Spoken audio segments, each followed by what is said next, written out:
Puntahan natin. Gaganda ng mga chiching. Beer house, ha? Pwisit ka. Nay, sandali ho. May lakad din ba kayo? Oo, magbabar kami ng friends ko.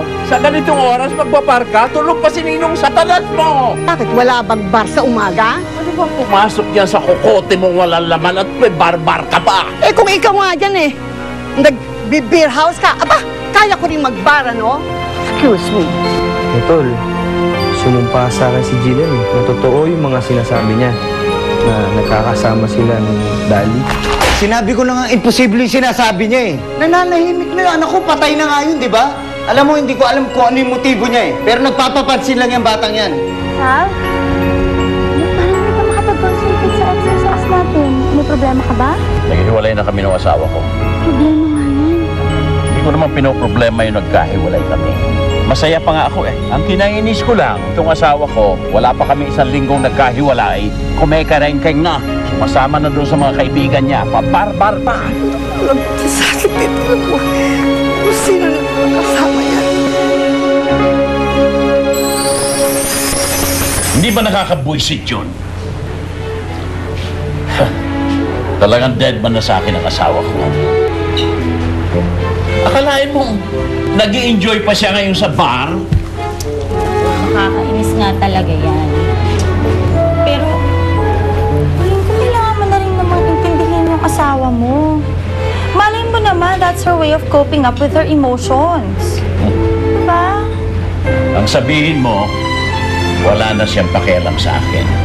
Pues, kung wala siyang pakialam, wala rin akong pakialam sa kanya. Oo, teka lang. Mainit na naman yung ulo mo. Kaya nga tayo nandito, nilibre na nga kita, para naman ngumiti-ngiti ka. Sayang naman tong ice cream. Mag-smile ka na. Hindi na. Simangot ka eh. Para mag-smile ka. Sarap, di ba? Alam mo, Lacey, pagkasama kita, hindi lang tibig ko ang nakangiti, pati puso ko, umahalangka sa kagalak.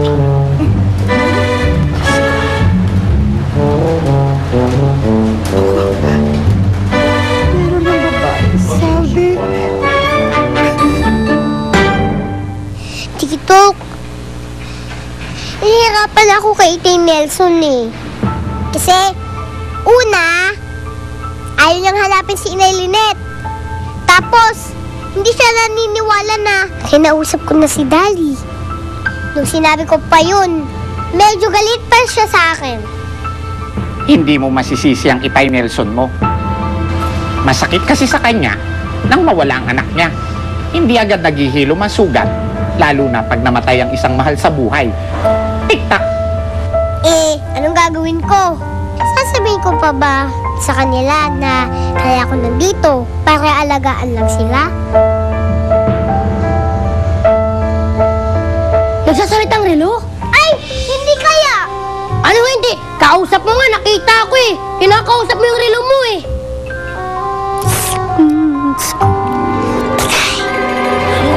Ito pa, oh.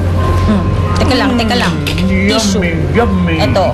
Gamit na to eh, pero pwede pa to.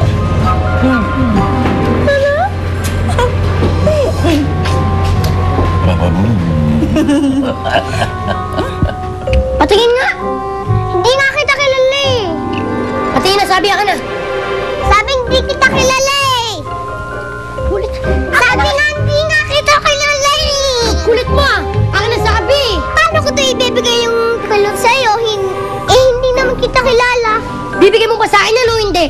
Tutulak kita. Oy, badyan ha? Badyan. Oy, ba't nag-away kayo? Tito Junior, kasi po, gusto niya po kasi ito kunin. Oh. Ito ang relo ko. Kasi tito, nakita ko yung relo niya eh. Nagsasalita. Kinakausap niya pa nga dito. Kitang-kita ko. Nagsasalitang relo? Oo, tignan mo pa. Hoy, Baldo, tigil-tigilan mo nga ako. At tigilan mo nga si Jillian. Sige na, umuwi ka sa kabila. Sige na. Sabi ko eh. Oo, no. Okay lang. Junior, Oy, Tol. meron lang akong lalakarin sandali. Oh, sige, ingat. Sabi nila kila Ninang tsaka kay Ninong. Sige, sige. Ingat. pupunta? Kaya Junior, saglit lang po. May pupuntahan po ako. Bye-bye! Saan ka pupunta? Uy! Bye-bye! Jillian! Jillian, bumalik ka! Jillian!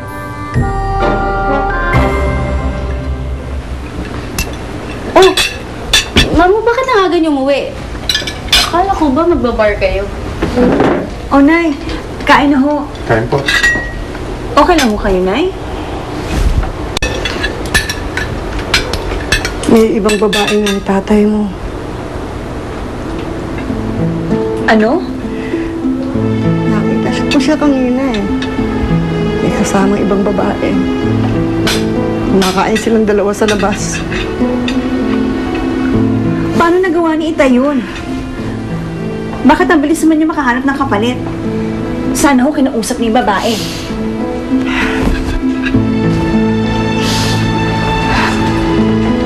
Mahal, hindi mo pwedeng sisihin si Itay. Dahil hiwalay naman sila eh. Kahit na, kasal pa rin sila at may asawa pa rin siya. Nay? Anak. Happy birthday, ah. Pasensya ka na kung hindi ko kasama yung nanay mo ngayon. Medyo nagkaroon na kasi kami ng problema eh. Siguro, anak, kung nabubuhay ka siguro.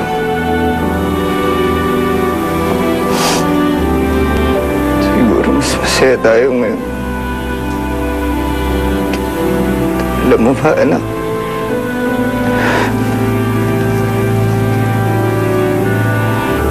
Ikaw ang pinakamasayang regalo sa amin ng Diyos. Sa amin ng nanay mo. Hindi naman namin alam na kukunin ka kagad sa amin eh. Sakit-sakit na lang. Ang hirap-hirap eh. Alam mo, alam ko lang. Sana ako na lang yung kinuha. Sana ako na lang yung nawala para hindi ako nasasaktan ng ganito. Sakit.